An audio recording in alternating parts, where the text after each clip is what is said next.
Part 2. The optimal point. 2. The growth maximizing tax rate. The 33 to 37% zone that raises more revenue. There is a moment in every major economic reform when the debate shifts from ideology to inevitability. When the numbers stop whispering and begin shouting. When the evidence becomes so clear that the only remaining question is why no one acted sooner. For the UK's tax system, that moment begins with a deceptively simple insight from modern economics. There is an optimal tax rate, a narrow range, where governments collect the highest possible revenue without damaging economic activity. Below this range, the government leaves money on the table. Above it, effort shrinks, investment retreats, avoidance flourishes, and total revenue falls. That range is not theoretical. It is not partisan. It has been studied for decades across nations and economic cycles. And for developed countries like the United Kingdom, the optimal effective top marginal tax rate consistently appears between 33 and 37%. This is the growth point, the level at which a nation maximizes both ambition and contribution. Set tax rates above this zone, and you suffocate growth. Set them too far below, and you underfund your nation. But within this narrow band, countries achieve the elusive equilibrium governments have sought for generations: strong revenue and strong growth. Together. To understand this, we must return to the backbone of modern tax economics: the fieldwork, statistical modeling, and behavioral studies conducted by institutions such as the International Monetary Fund, the OECD, and leading economists Emmanuel Saez and Peter Diamond. Their research begins with a single observation: people do not react to taxes in a straight line. They react to incentives.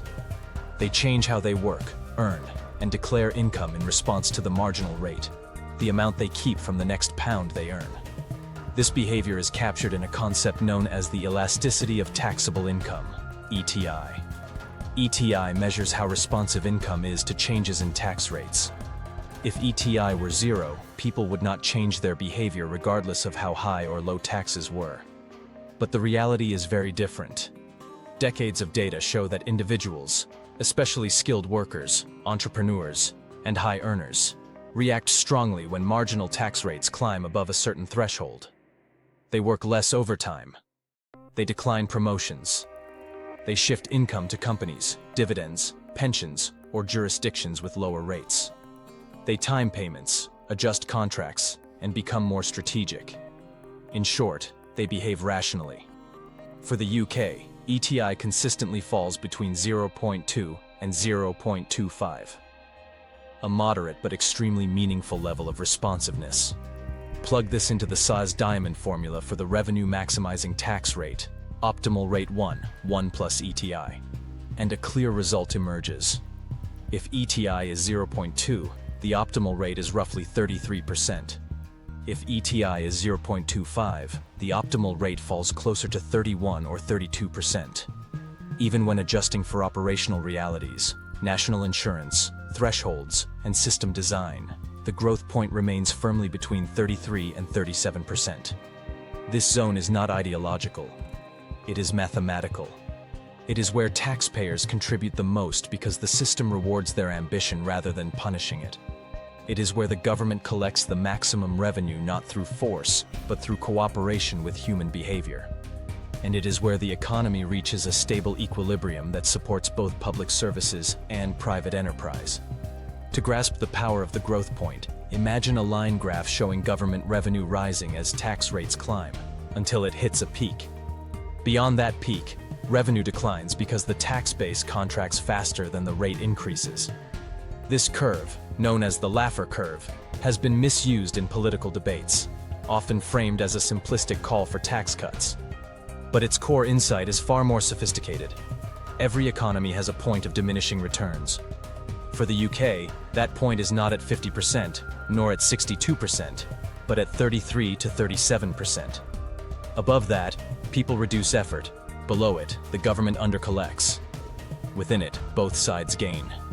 Countries that operate within or near this zone consistently outperform those that stray far above it.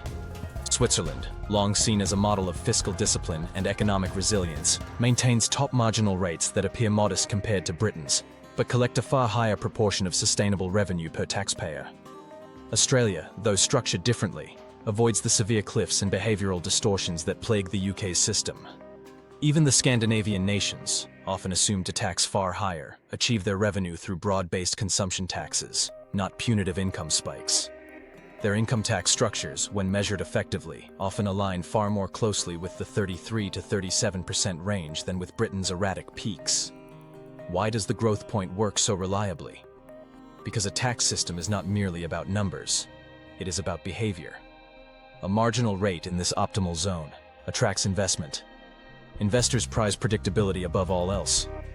A stable mid-30s top rate signals that returns on effort and capital will not be arbitrarily eroded. Maximizes work effort. When people keep a meaningful portion of the next pound earned, they push harder, accept overtime, pursue promotions, and grow their businesses. Reduces avoidance. High marginal spikes create fertile ground for avoidance schemes, complex restructurings, and artificial income deferrals. Moderate rates dismantle those incentives. Increases compliance.